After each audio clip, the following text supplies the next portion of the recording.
अस्सलामुअलैकुम दोस्तों। सिंध जो बहितरीन ऐं नाले वारो अदाकार सैयद निसार शाह हक़ीक़त में गिरफ़्तार थी चुको आहे या कूड़ियूं ख़बरूं सिर्फ़ सोशल मीडिया ते वायरल आहिनि। सैयद निसार शाह ते कंहिं FIR दाख़िल कराई आहे। तफ़सीली ॻाल्हि ॿोल शुरू करण खां पहिरियां जेकॾहिं तव्हां असांजे यूट्यूब चैनल ते नवां आया आहियो त महिरबानी करे असांजे यूट्यूब चैनल खे सब्सक्राइब करे घंटी जे बटन ते क्लिक करे ऐं नोटिफिकेशन ऑल करे छॾींदा।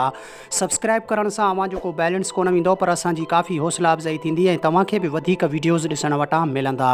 हलूं था पंहिंजे मेन टॉपिक तरफ़। त वापडा पारां बिजली चोरी ऐं बक़ायाजात जमो न कराइण जे इल्ज़ाम में दादू ज़िले जे 200 खां वधीक सार्फ़िन ते FIR दाख़िल, जंहिंमें सैयद फ़नकार वेलफेयर ऑर्गेनाइज़ेशन जे मरकज़ी अॻुवान ऐं आर्टिस्ट सैयद निसार शाह ते बि FIR दाख़िल।